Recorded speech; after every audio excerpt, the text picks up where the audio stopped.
Someday all our dreams will come to be. Someday in a world where men are free. Maybe not time for you and me, but someday Christmas time. Someday Christmas will be alone, with no hungry children, no plans. One happy morning, people will share a world where people care. Whoa, someday Christmas, there'll be no tears. All men are equal and nothing at fear. One shining moment from one far away from our world today. Someday all our dreams will come to be. Someday in a world where men are free. Maybe not time for you and me, but someday at Christmas time. Someday at Christmas, man will not fail. Hate will be gone and love will prevail. Someday a new world that we can start from hope in every heart. Someday all our dreams will come to be. Someday in a world where men are free. Maybe not in time for you and me, but someday at Christmas time. Someday at Christmas time.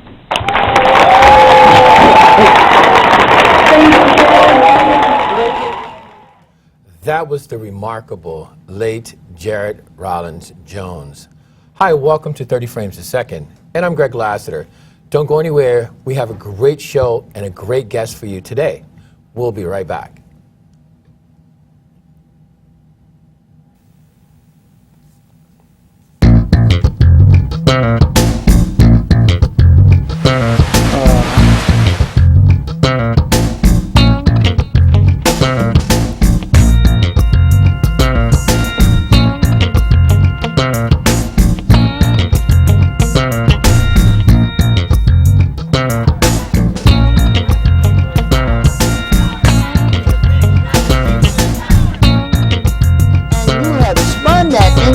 Where the victim is now the perpetrator and the perpetrator is now the victim. And that just drives me crazy. Welcome back to 30 Frames a Second. I have an incredible guest today. You just saw her son, the great Jared Jones. We have Cristal Rollins. Cristal, how are you? Welcome to 30 Frames. Hello, I'm good. Jared, man, he can walk into a room and not say anything and light up the room. Those eyes, the personality, he is just a shining star. Right. He always will be. Yes. It's a little difficult to speak to him in the past tense. I continue to refer to him because he still is. He's just not earthbound anymore. Okay, the show today, Cristal, we're going to talk about a disease that is very prevalent in the black community, sickle cell anemia. And Jared had sickle cell anemia, right? And that's what ultimately he passed from. Correct. So sickle cell, for those of our audience, and black people know, but our audience extend, let us know what exactly sickle cell anemia is. Well, sickle cell anemia is a result of a lot of inbreeding, unfortunately. And it came as a direct result of the slave trade. What happened is there were parts around the world, close to the equator, where we had a natural defense to malaria, which, you know, over time, what happened is before the slave trade, the people who had the natural defenses to malaria, you were very careful. This is where your family history comes in and where the griot came in society. Knowing the history, knowing your name, knowing where you came from. You would go outside of your village to go pick up a spouse. You don't marry your own in your own clan because the blood would be a little too similar. So when you had the slave trade, a lot of human beings were being mined out of one particular area. When in the South, where you had a lot of rice growing, tobacco and things like that, and the majority of the agricultural need for slave hands, they would go to a particular area in West Africa where this I hate to refer to us as stock, where the stock, because that's how we were seen, right, of course, was resistant to yellow fever, to malaria, to dengue fever, the things that were found in the warm, moist areas of the South. So they would get people that were resistant, except that they kept getting them from there. And they were breeding like animals. They kept breeding us because they figured, well, if one person is strong against this disease, well, maybe two of them be twice as strong and I'll have stronger stock. And that's where they went wrong, because the genetics, the recessive gene that allowed us to fight the malaria and the other blood-borne diseases became too much and took over. And now you have an issue. And it's been passed down. And it's not just African Americans. That's my next question. My next question is, before the world knew anything about sickle cell anemia, it was only affected. It was only told to us that it was affected in the African American community. Right, because that's where it showed up the most, where you have a lot of people that were taken from equatorial areas. It's not just, it was also the British tend to be the leaders in sickle cell care because they had their hands in slavery everywhere. And when they brought the Indians into Africa to build the railroads in Uganda, that's when they found out that sickle cell was very prevalent in Indian people as well, and in East Asia. And there are different types of sickle cell. East Asia? I didn't know that. Okay, what types of sickle cell are there? You have sickle thalassemia, and that tends to be prevalent in southern United States because of the fact that around the River Gambia, around the Congo, that's where we got a lot of the human being stock to come work the land. So you also have sickle cell hemoglobin C, which is what I have. Okay. My son had a different version than me. My son had sickle cell anemia, which is SS. And then one of the new forms that the United States is seeing is sickle cell hemoglobin D, and that's coming out of Serbia and Albanians. Really? Yes. That I don't think a lot of people knew that. I mean, I knew growing up my father died of sickle cell anemia. And and if you've never seen anyone have an attack of sickle cell, it's the horrible thing, because your oxygen is not getting to the white blood cells. Is that correct? Well, no. What it is that your red blood cells, right. They hemolysize. What that means is that they become misshapen. They can burst. The normal red blood cell, a red corpuscle will last in a healthy person approximately 120 days. Wow. And they tend to be flexible. They're round. When they're going through the blood vessels, they bounce off the wall and they gradually give up the nutrients that are inside. When you have someone with sickle cell, like myself, my blood cells will last approximately 60 days, if that long, because the cells walls itself tend to be rigid. So when they hit the vessel walls, they tend to explode. Wow. They also tend to come out during crisis, which is stress. Activated by stress. Lack of oxygen, dehydration, all of these things can cause stress on the body, and it's your bone marrow that makes the blood cells. So sometimes if you have sickle trait, like I do, I have sickle trait. So your bone marrow is programmed to make half your cells half their size. Wow. But luckily you have a backup plan. Your other side of your hemoglobin produces healthy cells. And that's what compensates. Keeps regenerating, right? That compensates for the lack that your other side has. With me, both of mine make sickled cells, and that's how it was with Jared also. So we tend to, when those cells are produced, they're not round. They tend to be, and that's where the name sickle cell comes from. Right. They tend to be sickled shape, and what happens is that they will block up the smallest, the capillaries. Those are the smallest blood vessels.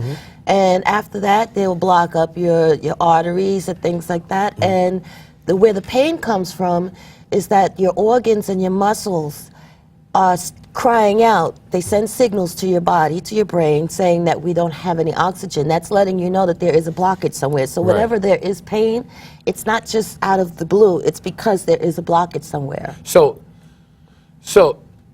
there's a few questions here. It's brought on usually by stress. Okay, you can have an attack brought on by stress. Now, when I was growing up, they didn't have. Is there medicine to stop that? Has scientists come up with a formula or a medicine that can stop it from happening? You know, I've only been treated for sickle cell because when I was growing up, they really acted as though this was something that they had no information about. Right. And I started getting treatment around 1988 at Howard University.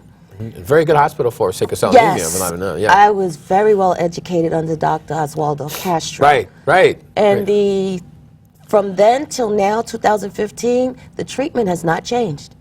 The treatment has pretty much stayed the same. We get oxygen, extra fluids, and the theory behind the fluids is to flush out to increase the blood volume and flush out the blockage so that the blood will flow again. And pain medicines. Now, they have come up with some things such as they've used hydroxyurea, which is a chemotherapy drug, and they came about using hydroxyurea by accident. There was a young man who had leukemia and sickle cell anemia. Wow. And in the course of African American? Yes. Okay. And in the course of treating their leukemia, they noticed that his crises had decreased. So around 1990, they started doing more testing to find out, and they expanded the test groups. I was one of the people that they approached at Howard University. This was in 1990. And they found that it did, in fact, slow down the occurrence. It did not wipe it out. It did not treat sickle cell. What it did was it slowed down the occurrence. In some individuals. It didn't happen for everyone. But aren't we, not to cut you off, but aren't we doing research? We have research for every disease out there. Now, why sickle cell is, we make up, 18% of the population in America. And we have money. We're the biggest spenders of things. What's happening with the research on sickle cell? There isn't much research being done, unfortunately, because many people are under the misconception that sickle cell anemia is a black disease. And that's not what it is. It is a blood condition of human beings. The entire earth originated from Africa. That's correct. Okay, so we all share the same genetic makeup. And the reason you're seeing sickle cell anemia being included now in commercials and more information being put out about sickle cell is because they're discovering that there are more populations that sickle cell anemia affects. Most people don't even realize that one of the main characters in Alice Walker's book, The Color Purple, has sickle cell anemia, and that was the reason why Sophia subjected herself to staying in jail and working for Miss Millie. Sickle cell tends to be swept under the rug. But why is that? Why do you think it is? Is it really just because it's a black thing? Let's say people think it's a black thing. We have very well-known black doctors. Howard University was the cornerstone. It was the foundation of the Sickle Cell Research and Institute. And Howard University is a great hospital. Howard University and Grady Hospital. As a matter of fact, the first 24-hour sickle cell clinic in the United States was started in Atlanta at Grady Hospital. And you also have Berkeley, California, which was leading the country. The problem is that sickle cell is a moneymaker. It's a chronic. What do you mean? It's a chronic disease. It's something that keeps you coming into the hospital. What I discovered when I first was really having issue, I was about 19, 20 years old. I had started going to a hospital in Westchester, and I got an itemized bill. For every 250 milliliter bag of saline solution. That's okay. It's just saline, right? Correct. It's not medicine. It's just saline. Just sugar water, Right. salt water, Right. depends on Right. what they want to give you for the day. Each bag back in 1990 was $17.50. $17.50 as in $17.50. right. Now, but you go through, just in the ER alone, you go through at least 3 bags before they admit you. right. Okay, so that starts adding up. Not to mention, most people with sickle cell anemia are not easy to access their veins. Veins, right. I was just going to say. So yes. now, how much do you think each one of those syringes cost? Oh my goodness. Then you add up the cost of the hours of the nurse that's there. Right. Everything, when they come into your room, when you enter the ER, you have a sheet that's printed out now. Right. And they have a barcode. And every time they use, if you use a piece of tissue, one of those barcodes come off and go into your chart. That is a price tag. So, people with sickle cell anemia, it is in the medical field's best interest to keep us coming in. Right, They of course, will to make never money. find a cure. Right. They don't want. I mean, there's a cure as for most There is diseases. a cure Right. for sickle cell. Right. You have to have a bone marrow transplant. Right. And And that's pretty painful too, right? Is Not it really. donating? What is painful? Like when we started this conversation, Mm-hmm. we were talking about bone marrow, donation of bone marrow. You and I have been friends for a while, and we see on Facebook where you are, trying to start a bone marrow drive. Why is it, there's a lot of false information out there that people don't want to donate bone marrow because it was painful. right, because they think back in the day it was painful. They used to go through your hip Right. to pull. Today it's as easy as giving blood. Really? The way they collect your stem cells now and the blood cells needed, first, to get registered, all they do is swab your mouth. That's it. They need a collection of a couple of epithelials, Right. which are the smooth cells that line the mucous membranes of your mouth, the nose, the body cavities. Just a couple of cells. If you are a match, and it's very rare to find a match, but if you are a match... Really? Why is that? Well, it depends on tissue, depends on heritage, it depends on, and there's so many people that are intermarrying.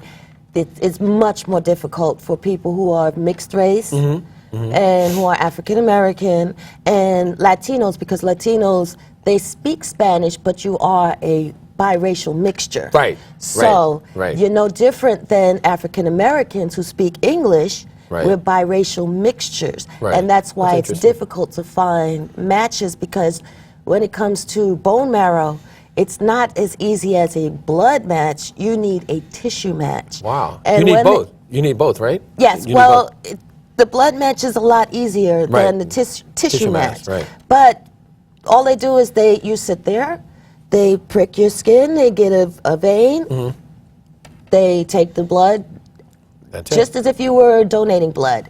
And then modern technology, they have these beautiful machines that filter out the stem Right, cells, right. and that's it.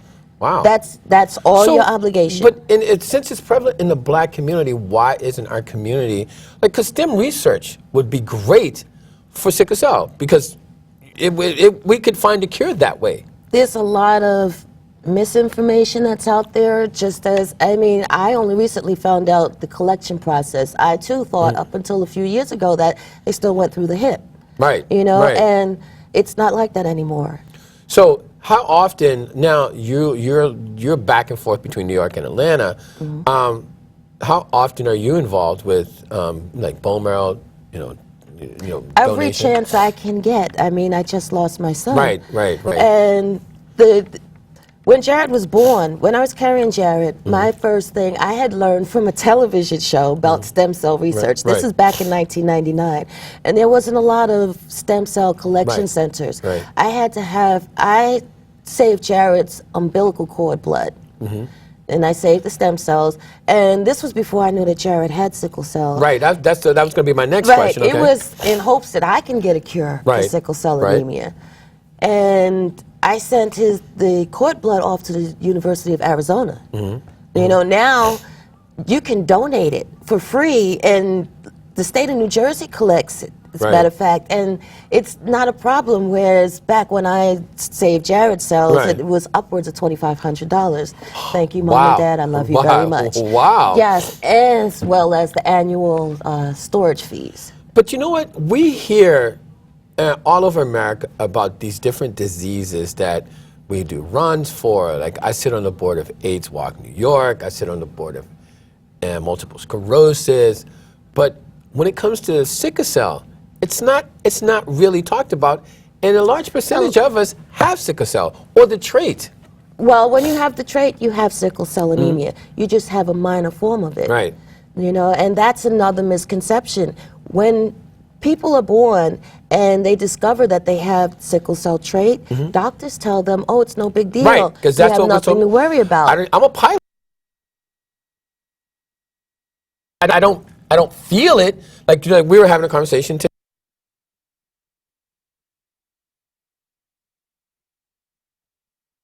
Overexerting yourself. Right. There's so many different things. You have to be careful about dehydration, even happy stress. People don't realize when you get overexcited. That Really? can cause your body stress. Really? Stress is stress. It doesn't matter where it comes from. Right, sure. So From the good when side you of the cough and when you laugh, your muscles, your body feels the same thing. Right. So there are many different ways, and by lessening the importance of the sickle trait is a disservice to anyone that has it, to the public. Right. You know, and many people feel that, okay, well, I could just marry or procreate outside my race. Right. And lo and behold, there are other races that have the sickle trait. Right. as See, well. that's what I didn't know where it actually came from. And you're definitely a source of information. You should actually be the spokesmodel for sickle cell. And I've known you a long time, and you're still forging ahead to put it in front of people. And that's one thing that I don't understand. I never understood that people.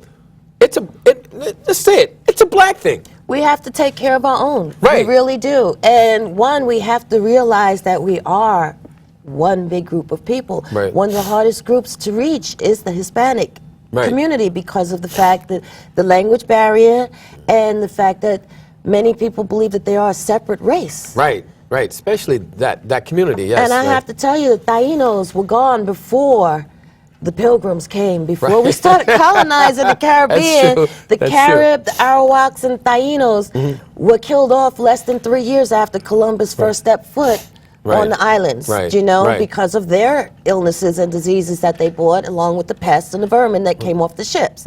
So, once we get past the you're a separate race, I'm a separate race, maybe we can start getting together and getting our health issues together, because the medical profession is making steady money off of us. And it's all about, truly about educating our community, educating the Latin community, because Latin community, as we know, is they think they're a separate community, and it's unreal because it's hard to infiltrate, if I may, the Latin community, because the Latin community is like, we take care of our own. We don't like each other, but nobody else can come in. But they have the unity that African Americans lack. Should have. And we need to get all of us together. Now, the next question. One of the you've definitely educated me a lot. I thought I knew something about sickle cell, just even knowing you. I mean, I didn't know it come from inbreeding. But moreover, what happens when you go to the ER? Would most, like, say Mount Sinai, if you had to go to Mount Sinai, a New York Presbyterian, would they know how to treat a crisis of sickle cell? Now that's another issue that we have. The majority of the doctors that treat people with sickle cell anemia are oncologists. Right. We are seen as an offshoot, a side. I mean, there aren't any specific medical programs that are putting out doctors specifically to treat sickle cell anemia. That's a shame. Why is that? It's for as much of a moneymaker as we are for the hospitals for and the world, right? We are a moneymaker, but it's not seen as, well, black people don't go to the doctors. It's not, cancer is the more lucrative disease to treat. So the majority of the people who become hematologists go straight into oncology. Right. You see, there are very few hematologists that study specifically sickle cell anemia. As a matter of fact, the majority of the time I found myself teaching my doctors how to take care of me and my son. Wow. Wow. And you come up, of course, when you're in a white patriarchal society, you come across, well, did you go to medical school? Because I'm the one with the MD. Right. But you don't know how to treat what I have. Exactly. So that's it's an ego thing for them, right? I've been through it all. But let me ask you though, okay, you go into the ER, you know, African Americans, say males for the most part, have a problem. They go into the ER with sickle cell. How are they treated? Not very well. And why is that? Because they're African American and they're males, and the assumptions are that we're all drug addicts. Everyone with sickle cell anemia has a story very Really? similar to mine. I can go down the list of how many times I've gone in as a woman and had issues from when I was a teenager through adulthood till now. Well, I don't go to the hospitals anymore. You don't? No. What do you do? I stay home and I tough it out. Really? And I pray that I don't die. Is it that bad? Yes. It's that bad. My son is dead now because of these attitudes.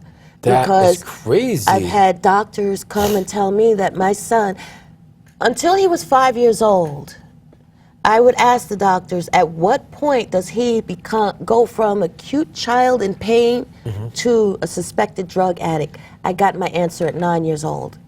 He was 9 years old when he was first accused of only drug seeking? He's exactly drug-seeking behavior. He was only coming there for drugs, and that was not true. That's But kind of this ignorant, though, isn't This it? is the attitudes that we face Still today. today, because my issue with the medical system in Atlanta is that I refused to sign a contract stating that my son was a drug addict. So at what? 14 years old. Wait. So they wanted you to say, okay, we will treat him if you sign this and say, yes, he's a drug addict. Yes, and the contract stated that they would only give him oral medication and that we would seek psychiatric help. Isn't that against the law? That's a lawsuit. Well, you know, it's not the first time that this particular hospital has issued that type of attitude and that type of contract. And the irony, well, the sad coincidence is that the two young men that I know of that this happened to died 19 days apart. You want to call that hospital out? You can call it out right now. Children's Healthcare of Atlanta, Eggleston, Wow. Clifton Road. You will hear from me again. But my thing is they specialize in helping children. No, they don't. But they're They supposed to. specialize in helping their wallet. But they're supposed to specialize in helping That's children. what they're supposed to do. And they should have, and being in Atlanta, I would think that they would see a high percentage of children with sickle cell. Yes, they do. That is the sad part. And that they would say, that's actually straight ignorant if they say, okay, all these children come in here and they have sickle cell anemia, and they're going to say, oh my God, you guys are drug Let me seekers. tell you, they told me that the average crisis only lasts for 3 days. There's no reason to be on medication for more than 5 days because sadly, sometimes both my son and I have been in the hospital for 3 weeks. Wow. With no pain relief. So what do they do? They badger you. They badger you. They mentally beat you down. They bring the psychology, and it's a learning hospital, so what they do is they send in students. Oh, teaching, yeah. That's crazy. And everyone's got an opinion, and these are all newcomers. Right. But you know what? I've had this disease for several decades. Right. I know better than you how to take care of myself as well as my child. You know, and unfortunately, because not enough of us are in the medical profession, there isn't anyone advocating for us on the medical side. So we need to change that overall. We just need to be more of a community to look after ourselves. Some of the scholarships we need to, less sports scholarships. Right. How about one specifically to study hematology? Right. One specifically for diseases that affect our Africa. community. Yeah. You know, one of the biggest problems is that you have people from other countries who are taught that African American males are not worth saving. You know? Well, that's kind of obvious in what's been happening. Exactly. Exactly. But we show that ourselves because the lowest percentage in our blood banks right now is blood that can go to African Americans. Really? O negative is Right. one of the hardest bloods to find. Right. You know? Because we don't donate, or Because we do not donate. why do you think we don't donate? Why is that? Why? I have no idea. I know I have on my card, on my driver's license, I am designated as an organ donor. And less than 30 minutes after my son passed away, I Right. was approached to donate his organs. I did not hesitate. Right. Did you think about that? You didn't think about that prior to, like, or did you think about organ donating prior to, all your life? You thought about it? Yes, my son always knew my wish was to be an organ donor. I told Jared, and every time we were in the car, I said, Jared, if anything happens to me, you make sure you save someone else's life with whatever they need. God just, my spirit is not in this body. Right. And that's how Donation. I approached it with Oh, Jared. that's a- There are two people who can see, thanks to my son and his Right. beautiful eyes. Right. That's awesome. But there are a lot of people, rightfully so, who are frightened. You know, they feel as though that they may not be saved in order to save someone else, you know? Right. And I can understand when our lives are not seen as valuable as others. Right. It's an understandable fear, but But that's at the where same we time- need more of us on the other side to protect us. Right. Absolutely. So, like, we're gonna have people call in, but you've educated our viewers as well as myself about something that I have and didn't even know how I was affected by it. Like, to donate, like, we see these telethons. Have there ever been I don't even recall seeing a sickle cell anemia telethon. Motown 25. When Motown 25, and that was what, 1983? That was in the 80s. That entire show was dedicated to sickle cell anemia and the research, and there was a beautiful segment with Lionel Richie Right. singing to the young lady. Yes, see, right. Yes. That was how many years ago? Because It's I like believe over- I was about 13 Yeah. years old when I that was came 9. on. Okay. Yeah. Yeah. We got a call. Welcome to 30 Frames a Second. You're on the air. Hey, what up? Hey, good afternoon. Can you guys turn them up, please? Not you. Okay, speak. All right, Mr. Lassiter, how are you? I'm very well. Thanks for calling. Good. And I want to give a shout out to the young lady. Hello. Okay. Guys, can you turn them up for a second, please? We can't hear them. I'll hear not as much. Okay, I'm sorry. Go ahead. Yeah, her story is very captivating. My nephew, he's in Florida with my sister. He also has sickle cell. He's 12, and he's been through a lot of the pain. And she mentioned to me not too long ago about how she had wanted him to get a bone marrow transplant, like you said.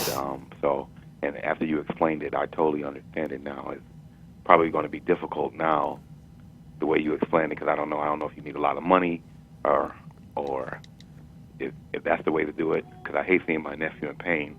And she also said the healthcare system in Florida is really bad. Right. So she moved from Minnesota to there. He had great healthcare in Minnesota, but and also Dick Gregory had said something not too long ago, and I listened intently. I know you said you're an organ donor, and I respect your wishes. But he had said that people, I can't hear because there's singing in the background. Okay, guys, can you turn that for a second? Go ahead. Yeah, he had said that organ donation, when you put your organs on your licenses or your state ID, that's a clear way for people to track you and to steal your organs. There was a young boy in Mississippi whose organs were stolen, and he was wrapped up in a mat. He was a high school student. I don't know his name, but I understand, if you want to give your organs, but that's a high alarm. You are sending a red flag when you put, I will give my organs, because you don't know where these organs are going to, and you don't even know if they're saving lives. These people could be doing all types of things with these organs, and they're killing people by the millions. And one more thing, and I'll hang up. Okay, no worries. Prove my point. Yep. There was an article in the New York Times, and I'm sure you heard about it, about 1.52 million black men just totally disappeared. They're not in prison. They're not dead. You know, so where are these people? Where are their organs? So I respect you, and I hope that we can find a cure. And also, William Cooper had told in the book Behold the Pale Horse that this was a government operation, that sickle cell and AIDS was created right in Washington, D.C. So be well right. at Tapu, and Thanks. be well. Thank you. Thanks for watching.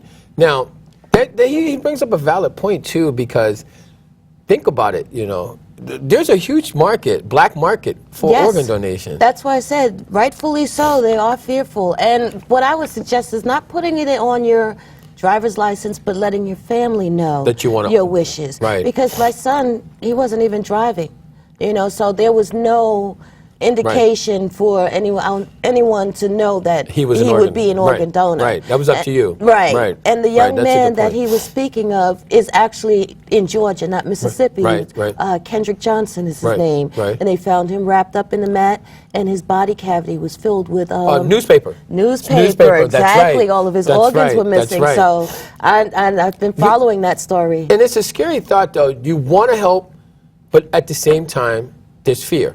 And that's where having more black doctors, pushing our children, there are so many smart young black men. Jared, yes, he sang You All. It started out with Jared in the song, but many people don't realize that Jared was getting ready to go into honors chemistry. Right, he's good in science, right? Right, Jared was right, excellent in right. science. He wanted to be an obstetrician, actually. He was definitely a remarkable. I met a lot of kids, but he wasn't a kid. He was an old He soul. was an old He man was an old from man. the beginning. He was an old man, and he was remarkable. You know, we just saw that aspect of Jared, and he was gifted. He was definitely gifted. But I'll tell you, Jared grew up in the Hudson Valley, and everywhere he went, he was bullied because he was not a sports fanatic. Jared was not into sports, and sadly, many of our own people, our own neighborhoods, we are the ones who will sit there and call you nerd, four eyes, you know. Right. My son had a wicked three-point shot, but he couldn't dribble for his life, okay? He couldn't do a layup. I used to play basketball. Right. Okay, and I was an athlete. My son was not athletic in the sense, the traditional sense. Right. My son was a fisherman. Right. My son was a rafter. He would go whitewater rafting, Right. and it was funny because my dad started the eulogy when we spoke at the funeral. My dad said, everyone, when we go whitewater rafting, steers away from the rapids. Not my grandson. He said, Jared's first cry was, steer towards the rapids, Grandpa. And that's actually how I plan on living the rest of my life. Steering towards the rapids. You know, we need to send our children and urge our boys and girls towards medical fields, towards the fields of science, towards agriculture. Jared wanted to run as the first green president. Wow. You know? Wow. And this was, he said this before Barack Obama was elected president. First time, When he was about 4 or 5 years old, he chose the platform of he wanted to take care of this earth.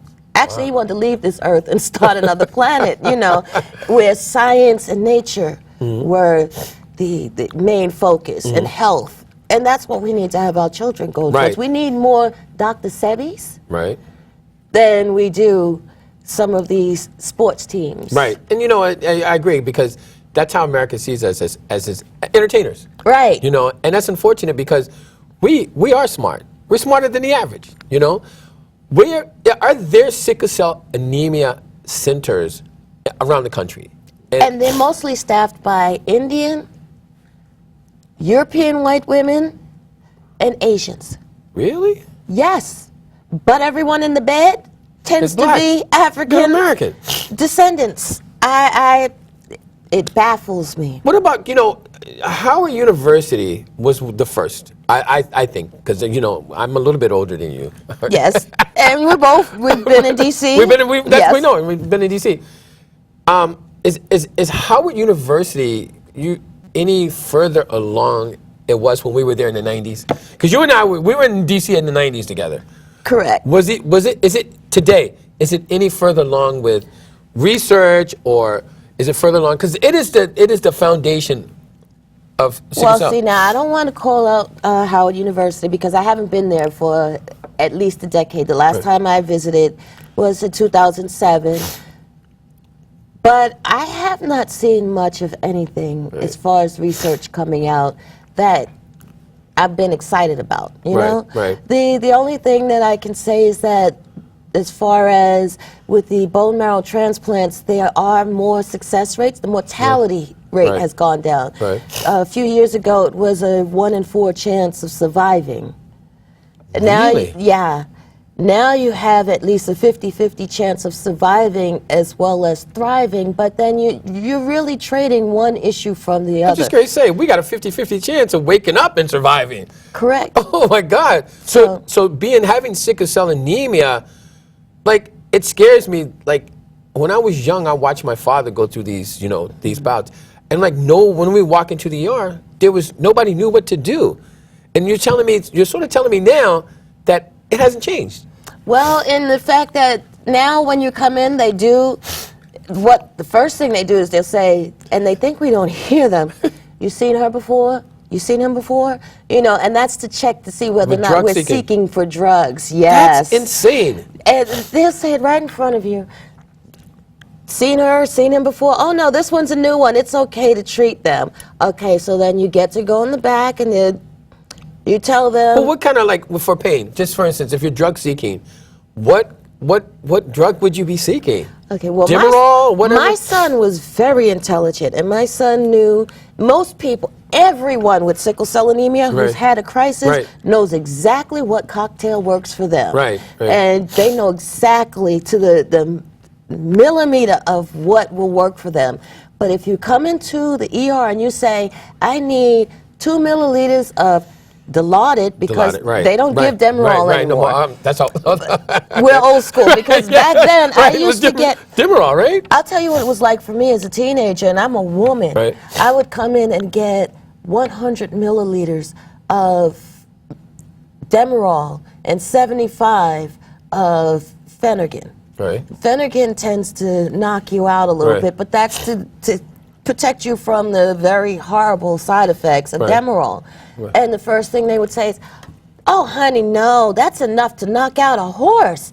You must be mistaken. And I'm telling them, no, this is what Howard University, this is what my doctors gave me, and this is what works, because when you give me less than that, I stay in pain, and it's otherwise you're just giving me drugs. You're not giving me... You're not trying to make me not have pain anymore. Correct. Right. And usually there's a process to pain management, and that's not being taught in our schools, in our medical schools. You know, that pain is a very real and very relative subject. We have a call. Carla, welcome to 30 Frames a Second. You're on the air. Hello. Hi. Hello. Yes, my name's Margaret, and I live in Washington Heights, and usually I don't get a chance to look at you live. Right. And I saw this little kid singing this song, and I don't know, my heart just went out to him. And he just looked like somebody you could, just grab and hold on to him. and then I found out that, I can't remember your name, but you're Cristal. such a gracious lady. Thank you. And you're so informative. Right. Thank you. I just think this is a great program.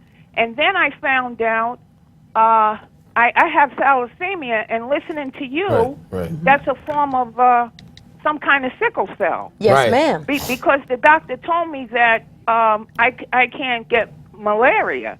So I thought that was interesting. But he also told me I have to pay attention to the iron. Yes. I can't, the iron could be very detrimental. So, I just thought that was very interesting. You're talking about this. Okay. Thank you. So and then I found out that having a trait means that you still have it, but you have your other red blood cells that's like a backup. Correct. Yeah. So, me having thalassemia, do I have to be careful? Would I have to be careful with who, if I had a child, which I'm way beyond that now, but somebody with thalassemia, does that mean that you have to be careful who you have a child with also. Yes. You also. Thank you for calling. Thank you for I'm calling. glad the doctor let her know about iron overload. That tends to be an issue for people with sickle cell anemia because what happens is when the red cells hemolysize, which means when they burst, all of the beryllium that's on the inside is now released inside your blood system. And that can tend to the metals, iron in particular, can collect in your organs. Right. So you have to be very careful with how much, with your iron intake, not only from transfusions, but from what you eat. You have to be very careful. And that's where with men who have this issue, donating blood becomes a very good thing. Right. You know, there was a time when we used to go to doctors and get what they call bloodletting. Okay. And these so-called medieval practices are now finding their way back. Right. You know, because they're realizing that the Egyptians and the ancient Kemet, things Right. like that, Right. they understood. Actually works. It Exactly. actually works, right. You know, so, and women have a natural outlet for their blood Right, every right, month. right, It right. is very beneficial to men. Right. You're not fighting wars, you're not on the farm, you're Right. not getting cut, things Right. like that, so your blood's not going anywhere. Right. Your body's not regenerating itself. And metals and things like that are starting to build up. Right. And you can have issues from there, from too much iron in your system. Now, let's talk about diet. Like having sickle cell, does the diet come into play at all? Can you eat anything you want? Yeah, I really can, Right. but I choose to eat as healthy as possible. Right. You know, I choose to, it also depends on what kind of medications that you're on. Right, You know, right, everyone right. knows about that. So Right. if you're happy, healthy, and you're not really on any particular medicine, you're going to eat whatever you want. Wow. And I pretty much do. Now, about like when you go in and you get it, they don't have one drug. You have to have a cocktail. You said cocktails. Yes. Like when a person with sickle cell anemia, I mean, we know the different kinds, but the cocktails in the hospitals, are they pretty much the same? Like if Jared walked into the hospital, when he was in the hospital, Jared could say, Mom, or the doctor, I need this, this, and this. He'll know? Oh, yes. Well, Yeah, Jared, of course. He was a little different. Right. He Jared was a knew- little different. Well, no, really, every patient, I can guarantee if you walked into the Children's Ward of Columbia right now, and there were a 4-year-old sickle cell patient, that child could tell you exactly what it takes to make him or her feel better. Well, give me some idea. Give us some idea of what a cocktail, like what. Okay, well, my son was allergic to Toradol, Okay. which is something that they tend to push on patients all the time. Why? Because it's a non-narcotic. It's Okay. a non-steroidal anti-inflammatory. Okay. And it tends to work pretty well for those who can tolerate it. My son had an anaphylactic reaction to it. And the sad thing is that because he was a young black male, many doctors tend to ignore what comes out of the child's mouth. Wow. Okay, and then he's a young black male. He doesn't know what he's talking Right, about. right. You know, and then once they find out that he does, my favorite compliment. Right. He's so articulate. Of course, I hate that. Okay, so I but hate that. they So- would give the majority of sickle cell patients get Dilaudid, Okay, that replaced which is an Demerol, right? opiate, Okay, right. Okay. And that's where you have an issue because then, for me, no less than 4 milligrams when if you're they ask you on a scale of 1 to 10, where's your pain? Right.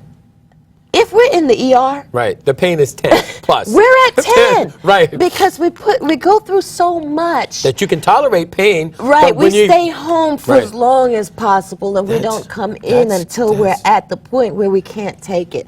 So Wow. when we come in, yes, 4 milligrams of Dilaudid Right, is right. what I need, Right, and I right. don't want anything less. Right, right. Okay, but you know, my skin is brown, so in the meantime, you hear them in the next, behind the curtain, speaking to someone with a stomach ache or Right. a sprained finger, but they're not brown-skinned. Wait, let me ask you this, though. And they'll say, would you like something for pain? Right. And you can hear them say, no, I'm okay. You sure? Because I could write you anything.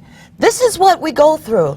Meanwhile, you're sitting there saying, ain't this a blip? Right. I'm here and I'm... Dying, right? Practically, right. But let me ask you something, Crystal. You've been in D.C. You've been to the ER in D.C. Is it any different in the ER in D.C. versus the South, in Atlanta? Because, you know, the mentalities in the South are a little bit different. No? No, it really isn't. I've been to the hospitals up and down the eastern seaboard of the United States, as well as in the Caribbean. And I'll tell you, one of the best places that I went to was, there were no people of color. I was in Colesville, Tennessee. Oh, my goodness.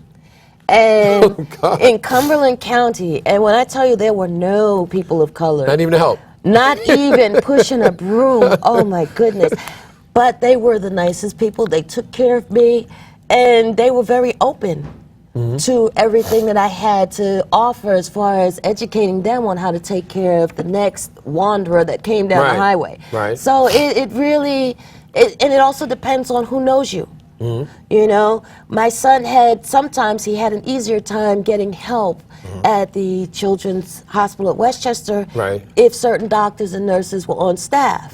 You know, but if he were to go someplace else, it's back to the, have you seen him before? So it just depends. The attitude is the same. You have definitely given us a wealth of information, as you can. We're running out of time. We got a minute. What would you like to say to the people?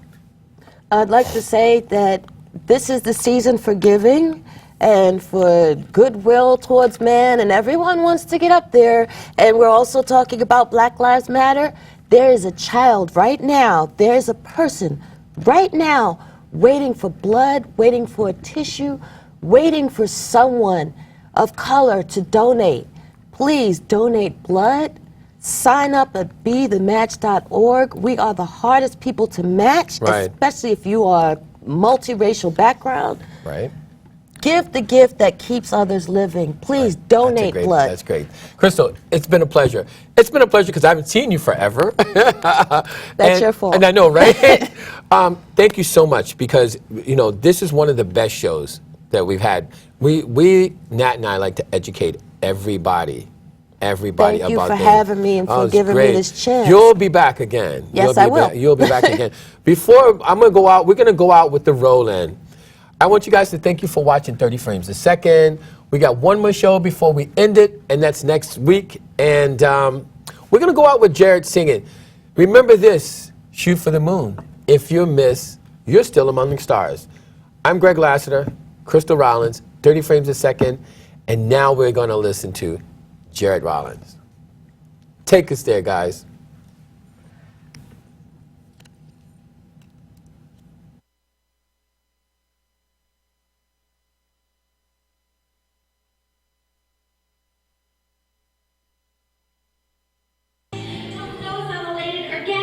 But I'm somewhere in that zone, 'cause for the first time it's fun. I dance and whatnot.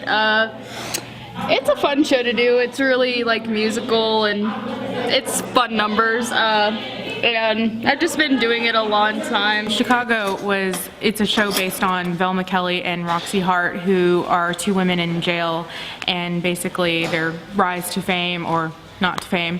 And this show tonight means the world to me because Jared was my friend and everything, and I sincerely miss him, and my heart just like mourns for his mother, and that the fact that she's going to be here tonight just means the world. Jared was a close personal friend of mine. We just started to become friends like the last couple of weeks of his life, and this show really means a lot to me because we're dedicating it to him and his mom, and we're helping raise money for his mom on her trip to New York for his funeral. They have some amazing talent, and in times like this, they come together like I've never seen anybody come together before. They support each other. They help out wherever they have to. They're just an amazing group of kids.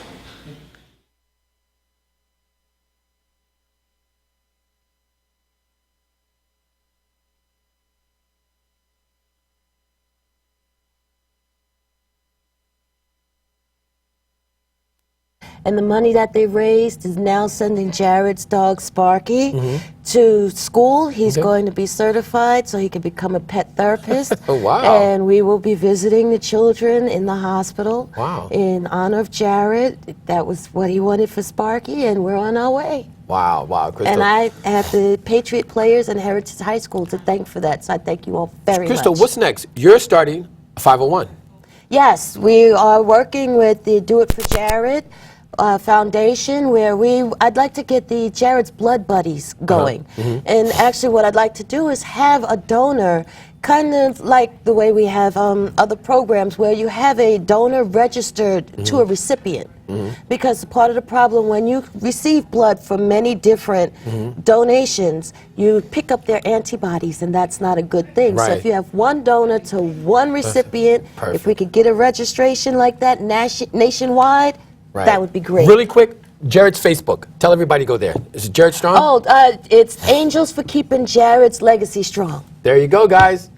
Till next time, we're out. Thank you. Thank you. You're awesome.